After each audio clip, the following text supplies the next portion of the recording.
मेरे प्रियो खुदा के प्यारे लोगों, आज मैं आपको दोपहर की प्रार्थना सिखाऊंगा। बाइबल बताती है दानियल 6:10 में कि दानियल ने अपने जीवन में 3 बार प्रार्थना करने का नियम बनाया और परमेश्वर ने उसको पसंद किया, क्योंकि दानियल परमेश्वर की सामर्थ को, परमेश्वर के वचन की सामर्थ को जानता था। जो पवित्र वचन में लिखा था कि कोई आग तुझे जला नहीं सकेगी, कोई नदी तुझे डुबा नहीं सकेगी, ये दानियल को मालूम था।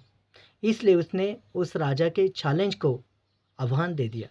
उसने कहा कि मैं तुझे धधकते हुए भट्टे में डाल दूंगा। उसने कहा अरे डाल दे, क्योंकि परमेश्वर के वचन की ताकत उसे मालूम थी। मेरे प्रियो, आपको प्रार्थना से पहले उस प्रार्थना के वचन मालूम होने चाहिए। जब आप दोपहर की प्रार्थना करते हो, जैसे दानियल सुबह दोपहर शाम तीनों टाइम प्रार्थना करता था, दानियल ने सुबह दोपहर शाम तीनों टाइम प्रार्थना का नियम बनाया और परमेश्वर ने उसे पसंद किया, उस अग्नि से भी उसको बचा लिया।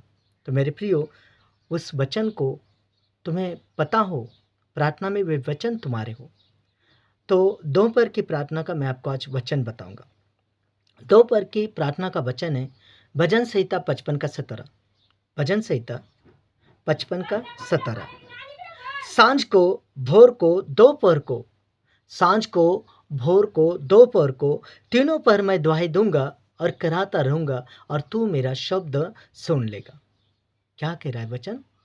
ये दोपहर की प्रार्थना का मुख्य वचन है। अगर आप वचन के अकॉर्डिंग प्रार्थना करते हैं तो आपकी प्रार्थना 100% सक्सेस है, उत्तर को लेकर आएगी, आंसर को लेकर आएगी।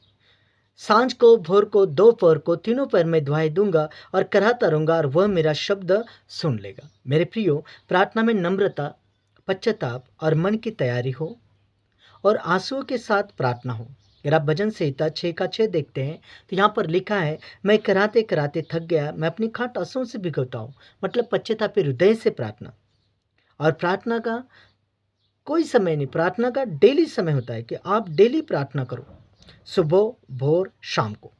लेकिन अगर हमें प्रार्थना के फायदे मालूम नहीं तो प्रार्थना में हमारा कोई भी इंटरेस्ट नहीं होता। इसलिए हमें पता होना चाहिए, हमें प्रार्थना के वचन पता होने चाहिए। भोर की प्रार्थना का कौन सा वचन है, सुबह की प्रार्थना का कौन सा वचन है, दोपहर की प्रार्थना का कौन सा वचन है, क्योंकि परमेश्वर वचन के अकॉर्डिंग काम करता है। तो मैं आपको फायदे बताता हूँ। भोर की प्रार्थना हमारे काम बनाती है और हमें रीच बनाती है, रीच पर्सन, धनी बनाती है। दिन में 3 बार प्रार्थना करने से बेस्ट आत्मा जो दानियल के पास थी, जो आग भी उसे छू नहीं सके, वो बेस्ट आत्मा हमारे पास आती है 3 बार प्रार्थना करने से। और दानियल ने क्या किया था? 3 टाइम प्रार्थना करने का, सुबह, दोपहर, शाम 3 टाइम प्रार्थना करने का नियम बनाया और परमेश्वर ने उसे पसंद किया और बेस्ट आत्मा उसके साथ थी। दानियल 6:10 अगर हम पढ़ते तो यहाँ पर लिखा है, जब दानियल को मालूम हुआ कि उस पत्र पर हस्ताक्षर किया गया है, तब वह अपने घर में गया, जिसकी ऊपरी कोठरी की खिड़कियां यरूशलेम की ओर खुली रहती थी, और अपने रीति के अनुसार जैसा वह दिन में 3 बार अपने परमेश्वर के सामने घुटने टेक कर प्रार्थना और धन्यवाद करता था, वैसा ही तब भी करता रहा।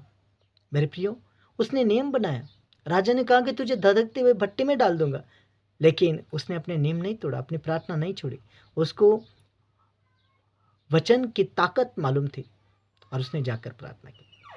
तो दोपहर की प्रार्थना का ये मुख्य वचन है भजन संहिता 55:17। कहना है कि सांझ को, भोर को, दोपहर को, तीनों पर मैं दुहाई दूंगा और कराता रहूंगा और तू मेरा शब्द सुन।